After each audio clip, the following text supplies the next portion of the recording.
What's up, guys? It's John with National Sports Entertainment, and Merry Christmas. I wanted to go into today. Uh, Obviously, we had our football plays and our basketball plays, and it was a good day. Anyone that I'll go to our chart where we have all the official plays to show how we finished for everybody that tailed my exact system for everyone following on Buy Me a Coffee, Patreon, etc. But for just the picks in general, I wanted to go into. I had said that I thought we were going to get 4 out of the 5 NBA games. I thought we'd have a good day. And we're 3 out of 4 right now. A strong day. Got the Knicks was our biggest play that I believed in, and that came through. Got the Warriors cover. We got a clip going our way for a change, so that's always nice. Missed the Lakers, and then we got the Heat. The Heat seemed like a pretty obvious one, too. Especially once they ruled out Jimmy Butler. Apparently he's only worth 1 point, so thought that was interesting. So if the Suns finish out, it'll be a strong finish to the day. And then in the NFL, we did good too. I had gone into how I thought playing the Ravens, the Raiders, and the Giants straight up would be profitable because I figured at least one of the three would upset.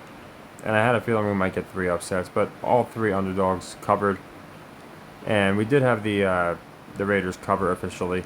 I mentioned taking on the money line, but wasn't official, so I'm not going to take credit for it. But I did have a pretty strong feeling that the Chiefs are going to have some kind of meltdown that's going to continue.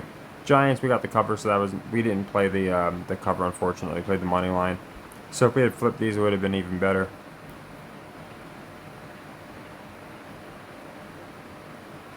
And finally, we got I can call this a win. I mean, sure, they could come back, but I seriously doubt it. So the Ravens looking strong. I thought this would happen. This absolutely needed to happen for people to get off San Francisco. And it's a beatdown. I even mentioned very briefly, but I went into how I thought a beatdown of the Niners would get money off them. Not a win on the Niners, but a beatdown of the Niners. So prison pounding is the term I think I used. Because now you have basically, I think most fans that watch seeing, okay, Brock Purdy, he's not going to be able to go through Philly and Dallas and all these tough teams. He's going to meet opposition and the team's going to fall apart. And that's why I like Baltimore. And the playoff ramifications, they talked about it all game, how, oh, the Niners already have the tiebreaker on the Eagles. They basically gave it away, so it's very interesting. So we had a good day. Now for everyone, like I said, that tails the Patreon, and that's where this video is for, obviously, but some of them I post on YouTube as well. And we got some good news on the YouTube front. I posted it on my community tab, so if you guys want to read that, I appreciate everybody. I'm just getting the kinks worked out, but I think finally we're through a lot of the obstacles. We'll have to see. But I do appreciate everybody that's shown support on the channel, especially from the beginning. You know what's happened. Now, for everyone tailing, we could fittingly be 12.5, plus 12.5 to finish today, which would be it's actually 12.4, but I like to say 12.5 because it's Christmas. But I'll go into the picks. Obviously, it's just the 8 games, and the first of the 8 was the Raiders. They came through with the win. It would have been nice if we picked the money line. Like I said, I'd like to take credit for it. I do know a lot of people told me they were going to take the money line. You know, my video aligned with what they were thinking, so they went with the money line. It was the biggest upset in the history of the league. I didn't realize that. I thought they was bigger than 10, 11 point upsets, but that's what they said. ESPN Bet, who also tells us to gamble responsibly. So yeah, you know, it's definitely one I probably should have rolled with all 3. But like I said, I like to try and play safe. Same with the Knicks. You know, we could have got the money line, but we had a good day. It's like poker. If you extract 80% of your opponent's value, you can't get too upset about the 20% we didn't get. In this case, it would have been a little more than 20%, but obviously, you get the point. Ravens beat Niners is a big one. The reason this is a big one is because it's a 4.4 unit profit on the day exactly. Because of course 2 units and you win 44. So, oh, I'm sorry, yeah. So it's a 2.4 on the sequence. It's about a 1.5 unit net because you have to account for the $10 first unit that if it's I'm assuming you do $10 units because I'm going very low. but it's going to be the same ratio no matter what. So yeah, it's a 1.5 unit net just by taking it on, or for the sequence. So for, the leg one that we lost, Cowboys beat Dolphins, for example, you can plug this in anywhere. It doesn't matter where we plug it in. This is what I went into in my last video. Not my last video, basically all prior videos. When I pick leg twos, they're just for open leg ones, and we want to close the sequence out. So the Cowboys did not come through on the leg one, so bam. And now it's a, like I said, it's about a plus 1.5 on the sequence, because we're going to add the 10 and the 20 for 30. I'm sorry. So it's going to be 1.4. But on the day, it's even nicer because, again, we're not accounting for it's just for the day. And on the day, it's close to a 4-unit profit, because obviously getting 2 units at over 200 is going to pay about 4 units, and our unit amount is 1. So yeah, about a 4.4 on the day. And that's, again, we got 1 from the Raiders, so 5.4. Missed the Giants because we didn't do the cover, so 4.4. These 2 plays were a couple days ago. Knicks was nice. That knocks us up to 8.4. Again, 1 unit on the sequence, but for the day it's 4 units, so 8.4. 9.4 with the Warriors, back to 8.4, and then 2 units on the Heat puts us at 10.4. Like I said, we'll be at 12.4. You can round that up to 12.5 for Christmas if the Suns come through with the cover. And even if they don't, 8.4 is a good day. So I would like to get the 12.4 because I think we finished -6 and -3 the last 2 days.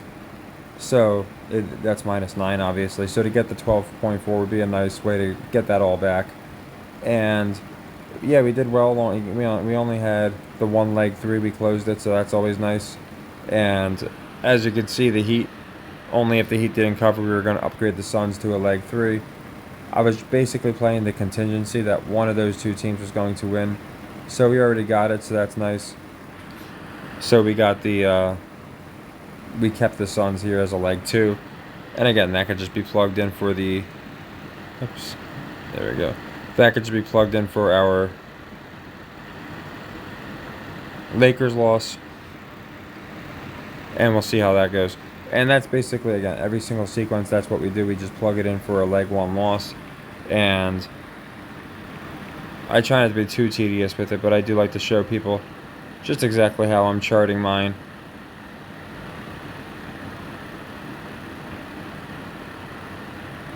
I don't think we have any open leg 3s. So that's a leg 2 loss that's heading to a leg 3. If the Suns lose, we will. But I don't think we have any. I think we closed them all out. So for this Old Dominion cover that we did not get, that was a leg 3, my apologies. For this, let's see. I know we have a few up here. Here we go. Seahawks Titans over. We missed a lot of leg 1s on Sunday, which is fine. Because again, it gives us 2 cracks at it. And as you can see, we do a pretty good job of closing them out. And now, so here's all of our plays, like I said. And then the Ravens, I already plugged them in. So the Knicks here, they get plugged in. I'm not even sure. Like I said, the Knicks might have been our final leg 2 that was open. I only did the 1 leg 3 today for 4 units because if you've been following along, we closed them all. I think we might have 1 open. I think it's this one. I think it was the Panthers. Okay, we have a couple actually, so that's fine. This Texans one was a loss, so there's 1 of them.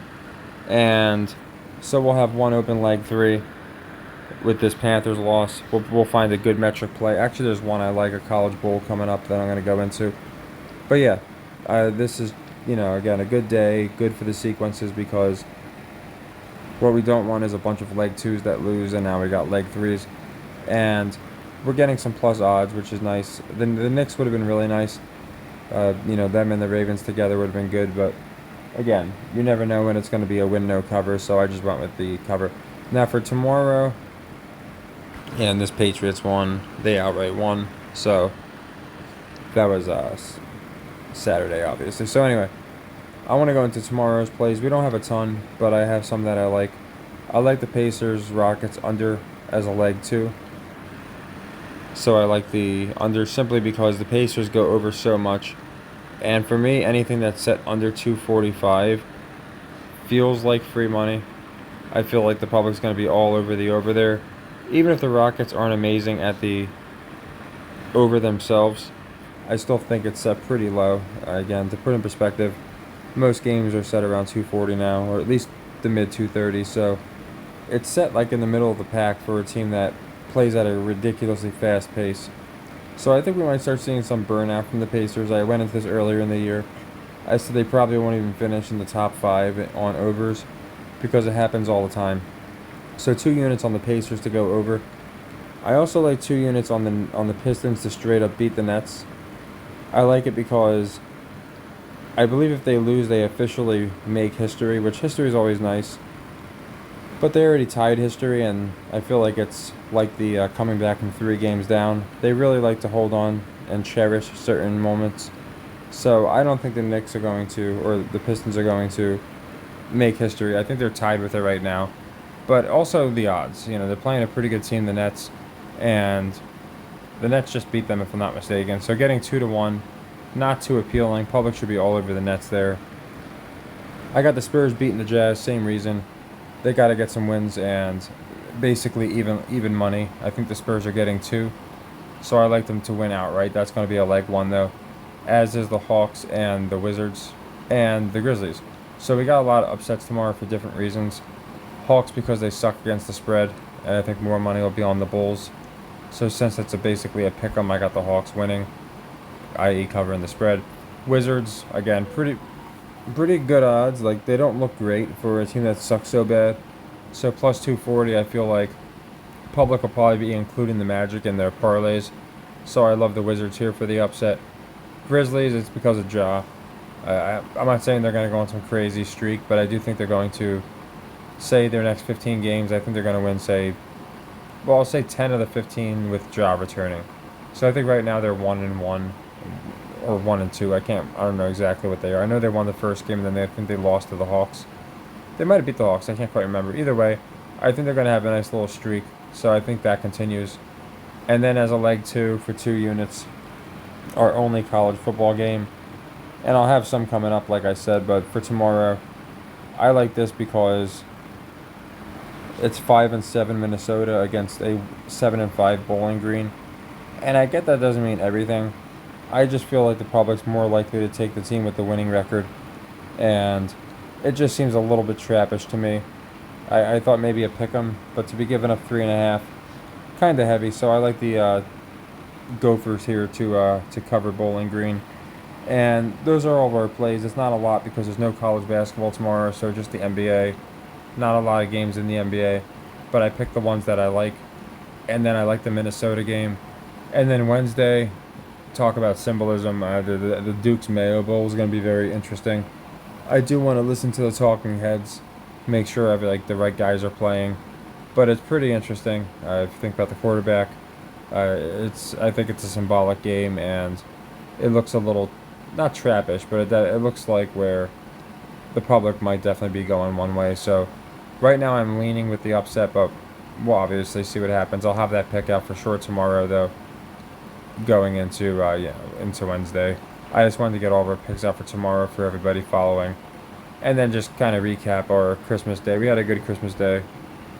Hopefully everyone had a good Christmas Day beyond sports. But as far as this goes, like I said, should be a double-digit profit. I think the Suns are going to come through. I'm not positive, but seems like a trap line. I think they'll run away with it once Luka runs out of steam. That seems to be the trend. And even if they don't, it's still a good day in football. Especially if you did take the Raiders money line. Again, I personally suggested, I liked all 3, but then suggested, all right, let's do the cover to be safe, and we got it. There's nothing wrong with that. Obviously, it would have been nice to get the money line, but not going to get them all.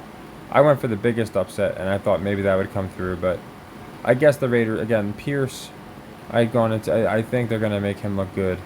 The Chiefs meltdown. My preseason predictions didn't even have the Chiefs in the playoffs. And I'm not saying they're going to lose out. I seriously don't think that happens. But I do think that they're going to struggle immensely. They're actually giving me Warriors vibes. But the Warriors won the finals that year. If you remember when they snuck in the playoffs, they sucked all year. But I just don't see that happening. Honestly, I think we got a Super Bowl preview with the Niners Ravens. Now the Niners are going to be on a mission. And you might say there's going to be all this money on the Ravens, so they can't be the team. That's possible. I have way more conviction in the Niners going to the Super Bowl than I do the Ravens anyway. But those are my two picks, which I went into, I thought was interesting too. My two preseason picks for the finals and Super Bowl met up today. Ravens, Niners, and Lakers, Celtics. So we'll have to see what happens there.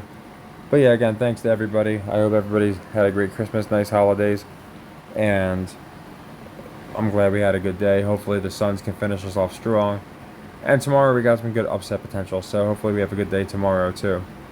And I'll have more announcements in the works. Like I said, I finally got some things figured out on the YouTube front. That's the post I put out on my community. So I'll be working on a few things. Like I said, I'm trying to just segue everything together to make it as convenient for people as possible. Because we got people on the Buy Me a Coffee, people on the Patreon, and then obviously people that watch on YouTube. So I just want to make it where it's the easiest for people to watch for whatever they want. You know, some people watch for the narratives, some people watch for the system here, and people watch for different reasons. So I'm just trying to make it as consistent, convenient as possible for people, while trying to do all the behind the scenes nonsense, which YouTube makes you deal with, which is fine, but just a lot more than I expected. Just a lot of, like, you'd think it'd be a couple quick clicks of a button, but you really have to jump through some hurdles, especially with our history, just to make sure everything is kosher. But yeah, like I said, I hope everybody has a good rest of their holidays, and I'll have our next video out tomorrow. So take care and happy earnings.